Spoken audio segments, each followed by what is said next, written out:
Hello and welcome to the audio newsletter for 5th of March 2025, presented by myself, Felicity, and Sarah. This newsletter's executive message was from NatRoad CEO Warren Clark. In it, he addressed the opportunities for industry to connect with their team throughout the year at our events. This year, we have organised several events, including free regional trucking forums. Our regional trucking forums are a great chance to hear directly from industry experts, regulators such as NHVR and NTC, and catch up with other local operators. They are also an opportunity to connect with the NatRoad team and board members. Our dates and locations are available on the events page of our website. The first regional event of the year is just around the corner, the Albury-Wodonga Trucking Forum on Wednesday, the 19th of March, 2025. We encourage you to get involved, join in the conversation, and share your experiences at an event in your local area. Another event to find us at include the Brisbane Truck Show in May, where we'll be exhibiting. So if you're attending, be sure to stop by the stand and say hello to the team. And of course, the biggest event on the NatRoad calendar is our national conference. NatRoad Connect will be held on 11 and 12 September 2025 in Shepparton, Victoria. Save the date now and we will keep you up to date on more details as they are announced. The federal government has recently passed new laws dealing with cybersecurity.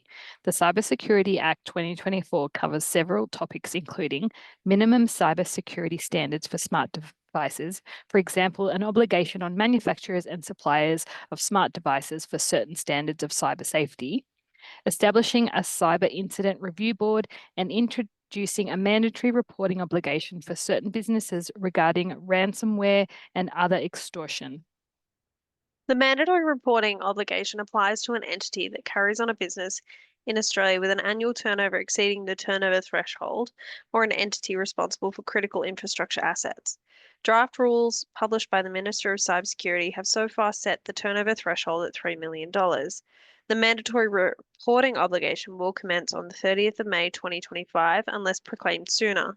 The obligation requires businesses to give a report to the Department of Home Affairs within 72 hours of a cybersecurity incident where the business provided or another entity provided on their behalf a payment or benefit, a ransomware payment, to the cyber extorting entity. The report will be made through an online portal which is not yet set up, accessible through the Australian Signals Directorate website. If the business doesn't report the payment within 72 hours, they can be fined up to 60 penalty points, approximately $19,000. Kylie James, NatRoad HR advisor, has recorded a webinar discussing the things you need to know in 2025 when it comes to HR for your business. Make sure you are up to date with changes and rules regarding wage theft, having policies in place, termination of employment, casual workers, psychosocial safety, and long distance awards. Check out the link in your email newsletter or head to our YouTube channel to find that and other recordings to improve your business knowledge. Industry Skills Australia, ISA, will be holding a series of industry roundtables over the coming weeks across regional Australia to hear thoughts about current and emerging skills and workforce development priorities, key blockages and bottlenecks, and high-impact solutions that industry would like to see put into action. Find the full list of upcoming roundtables at the link in your email newsletter. A 6-hectare site has been identified for a dedicated heavy vehicle rest area in Western Sydney. $80 million will be contributed as a first step towards establishing a purpose-built rest area on the Greenfield site at Eastern Creek, where truckies will be able to take a break from the road. The land is located 5 minutes from the M7 and 10 minutes from the M4. It is expected to be of particular benefit for drivers hauling freight through Sydney between Victoria and Queensland. NatRoad was involved with the consultation process for this project and is pleased to see the rest area progressing. The long-running issue of lack of urban rest areas for heavy vehicles is one we continue to advocate for on behalf of our members.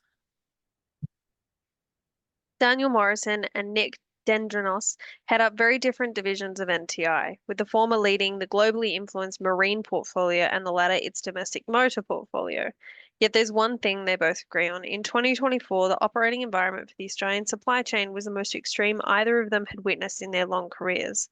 Despite this, industry rose up and adapted to keep everyday Australians largely shielded from the direct impacts. There's a full article detailing the 2024 Australian supply chain in review at the media centre of our website. If you have questions or would like more information regarding items discussed in the newsletter, contact us on 1-800-272-144 or email info@natroad.com.au. NatRoad would like to thank NTI for sponsoring this newsletter.